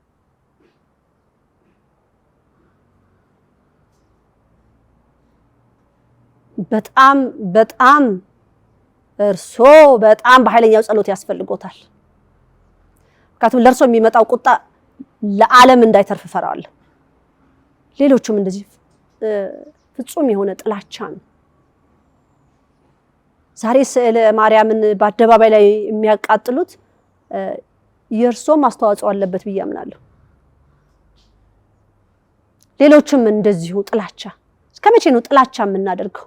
እሺ መጽሐፍ ቅዱስ የምታውቁ ሰዎች ታዲያ መቼ ነው ተምራችሁ በተግባር የምትኖሩት? መከራ ነው ደግሞ እኮ አሁን እንደዛ ወጣችሁ ስለ ወላዲተ አምላክን እንዲህ ከፍ ዝቅ እያደረጋችሁ ትናገሯት፣ ታግሳ ጸጥ ብላ ታዳምጣለች። እንደገና መጽሐፍ ቅዱስ ታስተምራላችሁ። ከዛ በኋላ ስትወጡ በቦዲጋርድ ተከባችሁ ነው የምትወጡት። ይሄ ትክክል እኮ አይደለም። ሲጀመር በእግዚአብሔር ሙሉ የሆነ ሰው ምን ቦዲጋርድ ያስፈልገዋል? አሁን ንግስተ ነገስታት ማርያም ዘኢትዮጵያ በቦዲጋርድ አይወጡም። እሳቸው በጠባቂ መልአክ በቅዱስ ሚካኤል አለሽ ተብዬ በእምነት አምኜ እወጣለሁ ገባለሁ። አልሰረቅኩም፣ አላጭበረበርኩም። እግዚአብሔርን የሚፈልገው መንገድ ለመከተል ግን እየታገልኩኝ መስመር ውስጥ ነኝ ያለሁት ብዬ አምናለሁ። እናንተ ያን ሁሉ ወንጌል እየሰበካችሁ ስትወጡ ሻይ ለመጠጣት ስትወጡ በቦዲጋርድ ተከባችሁ ነው የምትወጡት። እንደዚህ አይነት እምነት አለ እንዴ? እኛ የምናውቀው ሪሃና እንኳን ራሷ በነፃነት ትወጣለች ትገባለች። ሪሃና እንኳን ልብስ ቤት ልትገዛ ስትሄድ ልጇን አቅማ ሱፐርማርኬቷም ምግብ እንትናንም ገዝታ ልብሷንም ገዝታ ትወጣለች። እናንተ ምንድነው እሱ የእግዚአብሔርን ቃል እያስተማራችሁ በቦዲጋርድ ተከባችሁ የምትወጡትና የምትገቡት? አታምኑበትም ማለት ነው የምታስተምሩትን ቃል መጽሐፍ ቅዱስ አይደለም ማለት ነው። ይሄ ትክክል ነው ብላችሁ ታምናላችሁ? እስቲ ንገሩን፣ እስቲ አስረዱን። ምንድነው ሙሉ እንዳትሆኑ ምንድነው ልትፈሩ የቻላችሁበት ምክንያት ምንድነው? ስጋታችሁ ስትወጡ በቦዲጋርድ ተከቦ መውጣቱ ምንድነው? የእግዚአብሔርን ቃል ካስተማራችሁ ታዲያ መፍትሄ እሺ እኛ ትክክል አልያዝናትም ወላዲተ አምላክ ወይም ወላዲተ አምላክ ኢትዮጵያ አይደላችሁ እሺ በምን ቃል ነው አስተምራችሁን እናንተ አይደለም ብላችሁ የምታስረዱን? አይ በቃ ትክክል አይደላችሁም ብላችሁ የምትሉን ነገር ምንድነው? ከመሳደብ ውጪ ምንድነው? ይሄ ነው ትውልድ በቃ ይሄ ትውልድ ነው የሚቀጥለው። አያሳዝንም? እንደው ትምህርት ቤት ልጆች ተምረው ሲመጡ ከማን ልጆች ጋር ነው ክፍል ውስጥ ተቀምጠው የሚማሩት ነው የምለው? ማን ናቸው እዛ ክፍል ውስጥ የሚማሩት ተማሪዎች እነማን ናቸው? ይሄ ሁሉ ያሳስባል። በርትት ምንጋባውን እንኳን የዘር ሐረግ በባዕድ አምልኮ በሰይጣን አምልኮ ያለ እንኳን በቤተሰብ ሲመለክ የነበረ ነገር እንኳን እዚች ቦታ ላይ ክጃሃለው እንላለን። ሰይጣንን ክጃሃለው ብለን ነው ለእግዚአብሔር እጃችንን የምንሰጠው። በማወቅም ባለማወቅም ሲመለክ የነበረ ብለን ክደን እኮ ነው እግዚአብሔርን ያይዘን ያለ ነው። እነዚህ ሶስት ሰዓሊያን ሲስሉኩ እግዚአብሔር መንፈስ ቅዱስ ቀልጾላቸው ነው የሳሏት። አንተ ምንድነው ካፈርኩ አይመልሰኝ ነገር እኮ ሆንክ። ለሰው ብለህ አታርገው፣ ለእግዚአብሔር ብለህ አድርግ። ከተዋጋ ደግሞ በጣዖት አምልኮ ውስጥ ያሉትን ሄደ ተዋጋ። እግዚአብሔርን የማያውቁት ምንም እምነት የሌላቸው ባዶ የሆኑት በጣም እልፍ ስላሉ ማለት የ666 አባል ሆነው አምላክን ክደው አምላክን እየተሳደቡ ያሉትን ወንድ ከሆንክ እነሱን ነው መመለስ ያለብህ። አንተን ከእግዚአብሔር ጋር ነኝ ብለህ የምታምን ከሆነ መጽሐፍ ቅዱስን ከፍተህ አስተምር። እንግዲህ ቻርሊ አንድ ታሪክ ሰርቶ ሞቷል። ስለ ወላዲተ አምላክ ያለውን አቋም አሳይቷል። ሌላ በጣም ካስደስተኛ አንዱ ደግሞ መሰላችሁ ማስወረድ ባልሳሳት ማስወረድ ትክክል። ታዲያ ይሄ አይደለ እንደሚፈልገው አንድ ታዋቂ የሆነ ሰው በጣም ደግሞ የምወድለት ምንድነው ቁጭ ብሎ አንድ በአንድ የማነጋገር ነገሩን ወደኋላ ይሄ ነገር ሊበረታታ የሚገባ ሰው ቁጭ ብሎ ጥፋቱ እየተነገረው ይሄ ማለት ይሄ ነው ብሎ ማለት ማሳመን። ያ ሰው ከፈለገ ያምናል ካልፈለገ አያምንም። በእኛ በኢትዮጵያውያን ይሄ ነገር አልተለመደም። ይሄ ነገር እንዲለመድ ማድረግ አንተ በውስጥ ቆልፈ ያለውን ነገር እስቲ ቁጭ በለና እስቲ ከህዝቡ ጋር ልወያይ ብለ በጥላቻ ሳይሆን በፍቅር የፍቅር አምላክ ይዣለሁ ብለሃል። የፍቅር አምላክ ያዘ እስካሁን ደስ ምናይ ጥላቻ ነው ማለት። እስቲ ያለህን የፍቅር አምላክ እስቲ ቁጭ ብለ ተነጋገር። ቦዲጋርድ ምናምን ማያስፈልግ ቁጭ ብለ ተነጋገር። ያለህን ጥያቄ በፍቅር አቅርበውና እስቲ በፍቅር የሚመልስልህን እንይ። ሁሉ ጊዜ መተኳኮስ፣ ሁሉ ጊዜ መወጋጋት ይሄ እግዚአብሔር አይፈቅድም። የኔ አምላክ አይፈቅድም። የኔ አምላክ የቅዱሳን አምላክ ቅዱስ እግዚአብሔር ሕያው ዘላለማዊ ንጉስ የሆነው አይፈቅድም። ክፉን በክፉ መልሱት ነው እንደሚለው። እንግዲህ አሁን ብዙ መጽሐፍ ቅዱስ እንዳቃለን ስለምትሉ እኔ ደግሞ ስለ እግዚአብሔር ነው መሰከረው። 10 ዓመት ሙሉ ምንም መጽሐፍ ከፍቼ አንብቤ ሳይሆን ተነገረኝን መንፈስ ቅዱስ እየመራኝ እስካሁን ደስ ስተት ብዬ የምለው ምንድነው በአኗኗሬ የነበረኝን አኗኗር ተለውጬ ይሄንን ህይወት ማየቴ መረጋጋቴ በዚህ መንፈሳዊ ህይወቴ ደግሞ ያሉኝን ልጆች ወይም ደግሞ የእግዚአብሔር ህዝብን እንዳላስት የምጠይቀው ጥያቄ በጾም በጸሎት በሱባኤ የምጠይቃቸው ነገሮች እያረጋጋኝ መንፈሳዊነቴን እያጠበቀ ነው የሄደው። እኔ እንዲህ ነው አስረዱን አልገባንም። መጽሐፍ ቅዱስ ይዛችሁ እያስተማራችሁ ያን ሁሉ ህዝብ ስትወጡ በቦዲጋርድ ተከባችሁ ትወጣላችሁ። ህዝቡ የትኛውን ይመን? በእግዚአብሔር ሙሉ የሚሆን ህዝብ እኮ ነው መስረት ያለባችሁ እንጂ እናንተ ፈርታችሁ ወይ ጀርባችሁን ሰግታችሁ መሆን የለበትም። ስትወጡ ስትገቡ በእግዚአብሔር መንፈስ ቅዱስ ተከባችሁ መሆን አለበት። የምታስተምሩት እንግዲህ ብስራቱን ወንጌሉን ከሆነ ለህዝብ ይጠቅማል ብላችሁ የምትሉ እንዴ ታልፋላችሁ እኮ። ማንም እድሜ ልክ የሚኖር እኮ የለም፣ ይሞታል ያ ሰው እኮ። ግን ከመሞታችን በፊት ምን ሰርተን እንሞት? ህዝብ ይዛችኋላ። የያዛችሁትን ህዝብ ኃላፊነት እንዳለባችሁ ማወቅ አለባችሁ። የዛ ሁሉ ነፍስ ተጠያቂ ናችሁ።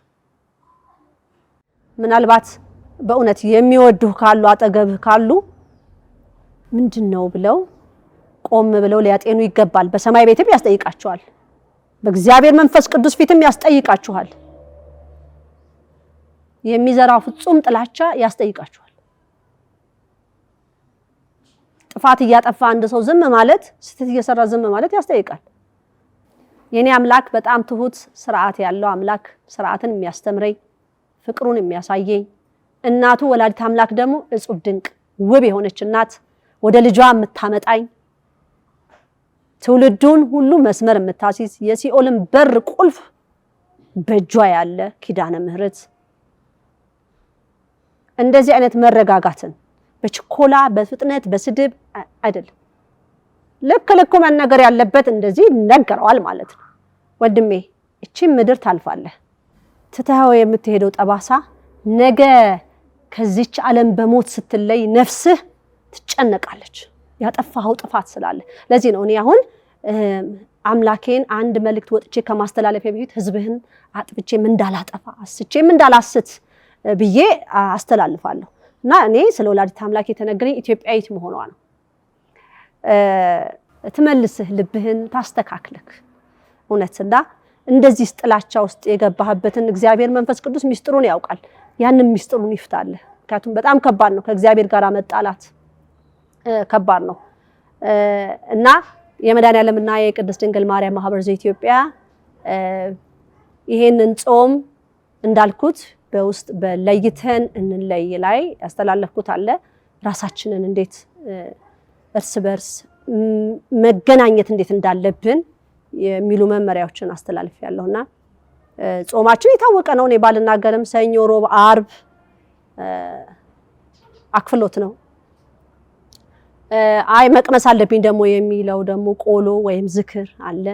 ሐሙስ እንጀራ ይበላል፣ እሁድም እንጀራ ይበላል። በተረፈ ግን በትክክል ጾሙን ልጹም ካለ ግን አንድ ሰው ያው ሰኞ፣ ሮብ፣ አርብ አክፍሎት ነው የምታጠባ። በእርግጥም የሚያጠቡ እናቶችን አንፈቅድም አክፍሎት ላይ ግን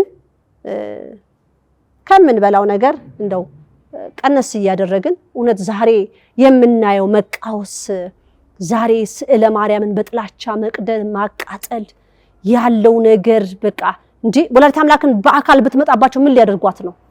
የሚገርም እኮ ነው።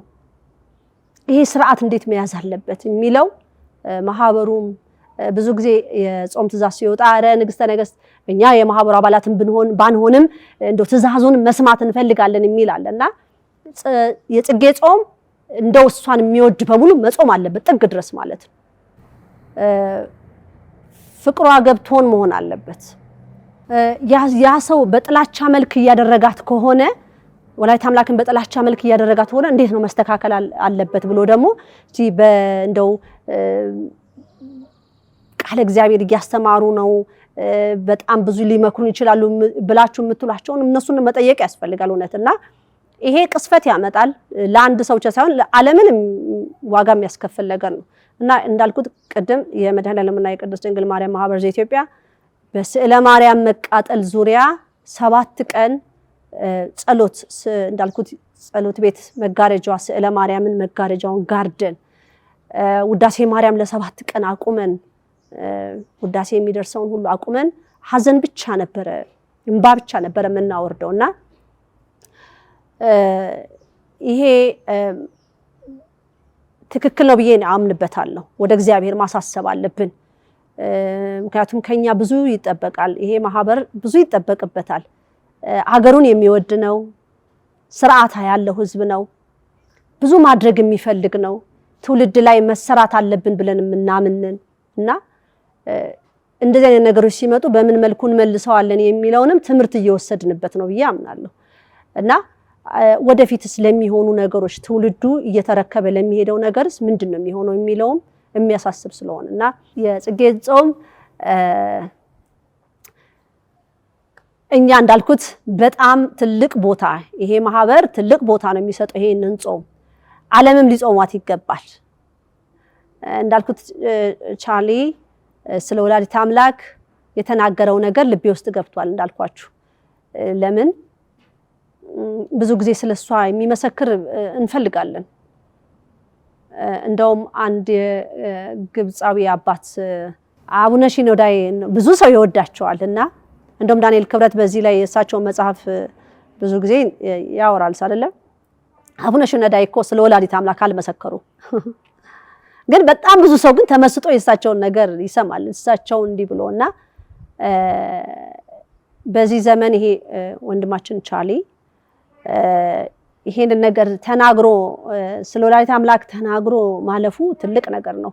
እውነትም በ666 አባልነት ውስጥ በኢሉሚናቲ ውስጥ በምን ውስጥ ሆኖ እንኳን ስለሷ መመስከሩ እንዴ የኢትዮጵያ ሕዝብ ማለት ርቱዓኖች በስምሽ ብሎ እኮ ያላት ብዙ ቃል የገባላት ነገር አለ አይደለ? ነፍሱን ሁሉ ልታስምር ማለት ነው። እና በውጪም ዓለም ላይ ስለ ወላዲተ አምላክ መመስከሩ እኔ በጣም በቃ ደስታዬ ወደር የለውም። እንግዲህ ይሄ ሰው ፖለቲከኛ ነው ምንም በሉ መመስከሩ እኮ ከህሊና በላይ ነው። እሷን ሲይዝ ነው በረከትም የሚኖረው ነገሮችን አስፍቶ ማየትም የሚቻለው ከሷ ጋር ሲኮን ነው። እና እኔ ይሄ ነገር በጣም ነው የሚያስደስተኝ። ይሄን ነገር እኔ መጀመሪያ እንደውም አረ ብዙም አላይም ነበረ እና ልጆቼ አይተውት ነው አረ ማየት አለብሽ ቻርሊን በሚል ነግረውኝ ነበርና አረ ቆይ ስሚው በደንብ ብሎ ነው ያለኝና ከዛም ደግሞ ዲያቆን ኃይለ ሚካኤልም በጣም ነው የተደነቅንበት። እና ዛሬ ዘገባው ላይ በሚለቀቁ አንዳንድ ሚዲያዎች ላይ ጭፉን የሆነ ጥላቻ በቃ እነዚህ አንዳንድ ጊዜ ችኩልነትም ነው ብዬ አስባለሁ። አንዳንድ ጊዜ ደግሞ ያው ገንዘብ ናት በቃ ሁሉም ህብረተሰብ እንዲወዳቸው በቃ የሆነ ድርብስምስምስ ያለ መልእክት ማምጣት አለባቸው። ምክንያቱም ዩቲዩብ ብር ስለሚያስገባላቸው ያቺ ብር ደሞዝተኛ ናቸውና ያቺ ብር ከተቋረጠች አስቸጋሪ ናትና ሁሉም ሰው በራሱ ሚዲያ ላይ የሚለቃቸው ነገሮች እንዳልኩት ያው አንዳንድ ሰው ሚዛናዊ የሚሆን አለ። በጣም ብዙ ሰው ግን ምንም የማይመስለው ገንዘቡን ማግኘትና ማግኘት ብቻ በቃ ከሌ ስለጠላት እኔ ጥላቻ መልቀቅ አለብኝ ስለከሌ የሚል እሳቤ ነው። እኛ ደግሞ እንደዚህ አይነት እሳቤ የለንም። እውነትን እንናገራለን፣ ከእውነትም ጎን እንቆማለን፣ ስለ እውነትም እንመሰክራለን። እንደዛ ነው መሆን ያለበት። እንግዲህ ፑቲን ከነሱ መሃል ወጥቶ ነው አይደለም ዛሬ ይሄንን ነገር የመሰከረው። ሌሎችንም ብናይ አሁን እንዴ ሊቀ ነቢያት ሙሴ እኮ ከፈርዖን ጋር አብሮ ነው ያደገው አይደለም እንዴ? ከዛ መሃል አውጥቶ እኮ ነው የሱን ህዝብ እንዲመራለት ያዘዘውና ከዛ እንደዛ በዛ በፈርዖን ቤት ያደገ ሰው ምንድነው ለአምላኩ ያለው? ግን የሚደንቅ እኮ ነው። ኮልታፋ ነኝ እኔ እንዴት አድርጌ ብሎ ሲል እግዚአብሔር መንፈስ ቅዱስ በትረ አሮንን የሰጠው በትር ሰጠው። ያቺ በትር ደግሞ ተላለፈች እና ብዙ ታሪክ ያለን ብዙ ድንቅ ነገር ያለን ብዙ ነገር ስለ ወላዲተ አምላክ ምን መሰከር ነው ነገር አለን እንደ ሁላችንም ቁጭ ካለን ካሰብንበትና ፍጹም ጥላቻ ያላቸውና በሷም በልጇ ላይ ሌላ አስተሳሰብ ያላቸውን ሰዎች እንዴት ነው ወደፊት ሲመጡ እንዴት ነው የምናስተካክለው? እንደዚህ ውገራው ቀጥቅጠው ደብድበው ሳይሆን በምን እናድርግ? ይሄ በጣም መታሰብ ስላለበት እንግዲህ የተጀመረው እኛ 3 ዓመት ጠይቀን ስዕለ ማርያም በተሳለልን ስዕል በዛ ነው መነሻው የነደደው በዚህ ዘመን ማለት ነው። እንግዲህ ከዚህ በፊት ሆኖ ከሆነ አላቅም። በአሁን ሰዓት ግን ይሄ ነውና ማህበሩም እንዳልኩት አልቅሶ ነው የጠየቃት። ወደፊት ሲመጡ እንደዚህ አይነት ጥላቻ የተሞሉ ሰዎች ሲመጡ ምንድነው የምናደርገው? እንዳይመጡስ ምንድነው መደረግ ያለበት? ጸሎት፣ ጾም፣ ሱባኤ መያዝ አለበት። ክፉ ተናግሮ እግዚአብሔርን የሚያስቀይሙ ትውልድ እንዳይመጡ መጸለይ አለበት፣ መለመን አለበት። እግዚአብሔር ክብር ለሱ ይሁን። በርግጥ ስለሰደቡት ክብሩ አይቀነስም። ወላዲተ አምላክን ስለሰደቧት ችንታል የሚነካት ነገር የለም። ግን በዚህ ዘመን የወለድናቸው ልጆች ዛሬ ትውልዱ እንደዚህ ብሎ እግዚአብሔርን ሲሳደብ እኛ ራሳችን ማየት አለብን። ምን ጥፋት ብናጠፋ ነው?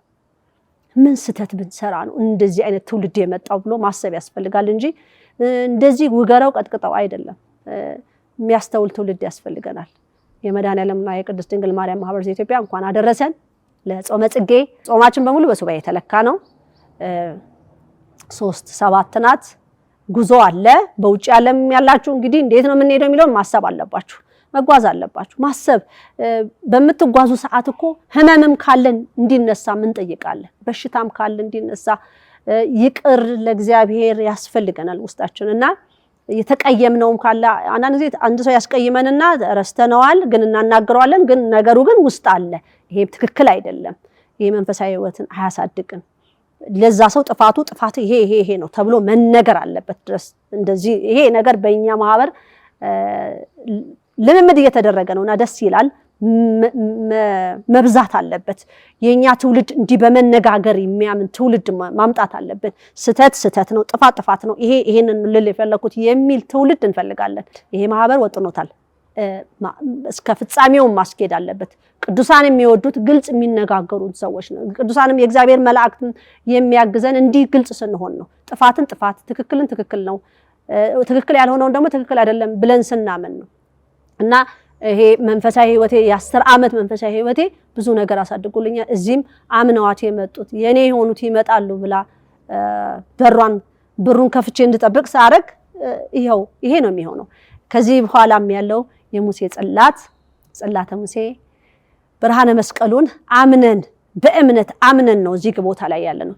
ምን ይጠበቅብ ይሄንን አደራ የያዘ ህዝብ ምን አይነት ህዝብ ነው መሆን ያለበት የሚለውንም ነው ይሄ ማህበር እያስተካከለ ያለው። ምን አይነት ኢትዮጵያዊ መሆን አለብን? ምን አይነት ትውልድ መሆን አለብን? በፊት እኮ ቅዱሳን ከውጪ የሞት ፍርድ የሚፈረድበትን እዚህ ኢትዮጵያ ላይ አመጣው ቅጣቱ በመድር ላይ ይለፍለት ይያሉ ቅጣታቸው የሞት ፍርድ እዛ ሲፈረድ እዚህ ጋር አመጣው ግን እነሱ ምን ያደርጋሉ? ቅጣቱ በመድር ላይ ይለፍለት ብለው የሚሉ ህዝብ የነበረባት ታላቅ ሰዎች የነበሩባት ሀገር ላይ ነን ያለነው አቢሲኒያ። እና ያችን ሀገር ወደ መልካም እግዚአብሔር እንዳልኩ ታርቋል ህዝቡን ብዬ ተናግሬያለሁ በጣም ብዙ ጊዜና የታረቀንን መንገድ ለማየት ምን ያስፈልጋል? ብዙም እናስተካክላቸው። አረ እግዚአብሔር እኛን ተጣልቶናል፣ ርቆናል፣ አረ እንደዚህ ነው ይባላል። ታዲያ እንደተጣላን ውስጥህ ወይ ውስጥሽ እየነገረሽ ከሆነ ምንድነው ማድረግ ያለብሽ? በወሬ አይደለም፣ መሰበር አለብን፣ መንበርከክ አለብን ማለት ነው። ይሄ ደግሞ ጾም ያግዘናል። ሳህሊነነ ቅድስት እያለን እየለመናት ተስፋ እናይባታለን። እንግዲህ በዚህ ጾም ላይ እንግዲህ ጽዮናውያንን መርሃ ግብር በጾም ሰዓት አናስተላልፍም፣ ከጾም በኋላ ነው የምናስተላልፈው። እንግዲህ ወጣው ምስክርነት የሚሰጡትም የሐሰት ምስክርነት እንዲሰጡብን አንፈልግም። እነሱም የተማሩበትም ደግሞ እንዲያስተምሩበት እነሱም እየኖሩበትም መሆንም ስላለበት ለዚህ ለቀጣይ ለሚያስተላልፉት መልእክት ጽዮናውያንን መርሃ ግብር ወጣው ለምልክት ትምህርት ለሚሰጡት ወይም ደግሞ ያዩትን ነገር ለሚመሰክሩት ጸሎት እንዲይዙበት ጊዜ የሚሰጣቸዋል ማለት ነው። ምክንያቱም አንድ ሰው ወጥቶ ምስክርነት ሲሰጥ እግዚአብሔር ወዶታል፣ ተቀብሎታል፣ እውነት ነው ብሏል፣ መንፈስ ቅዱስ ይሄን እውነት ነው ከእውነት ነው የምንናገረው የሚለውንም ስለምንመዘንበት ይሄ በሐሰት መመስከርም ስለሌለብን ማለት እውነትን ማለት አለብን። ይሄንን ነገር ጸሎት ልንይዝበት የሚገባል ማለት ነው። እንግዲህ ይሄን ይመስላል። መልካም የጾም ሰዓት ለኔም ለናንተም ይሁንልን ብዬ ላለው በርቱ። እንዳልኩት በቃ ያለ ነው። እንዴት ነው የምንጾመው የሚለውን የተለመደ ነው። በቆሎም ተልባም ይመቸኛል። ንግስተ ነገስት እንደው ሰኞን እንደው አይ ሮብን እንደው የሆነች ነገር በቀምስ እንደው ተልባ ቀመሱ ቆሎ ቀመሷት መቀመስ አለብኝ ብላችሁ ምትሉ ካልበላሁ ይከብደኛል ይጨንቀኛል ምትሉ በርግጥ በአንድ ይሄን ሰውነት ማስተካከል በርግጥም ይከብዳል። ግን ሁሉ ጊዜ ምክንያት እያደረጉ ደግሞ ቆይ የተባለ መሆን የለበትም። ሰውነታችን ማለማመድ አለብን። ሳንበላ ስንቀር እውነት ጭንቅላት በጣም ይሰራል እና ያንን ማለማመድ አለብን። እግዚአብሔር ይስጥልኝ። አፈቀረክሙ በዚሁ ፈጸምኩ። ወስብሐት ለእግዚአብሔር ወለወላዲቱ ድንግል ወለመስቀሉ ክቡር ይቆየን። ይምሃረነ ወይሳነነ በርትዕ ተዋሕዶ ሃይማኖት ያጽናነ ለይኩን።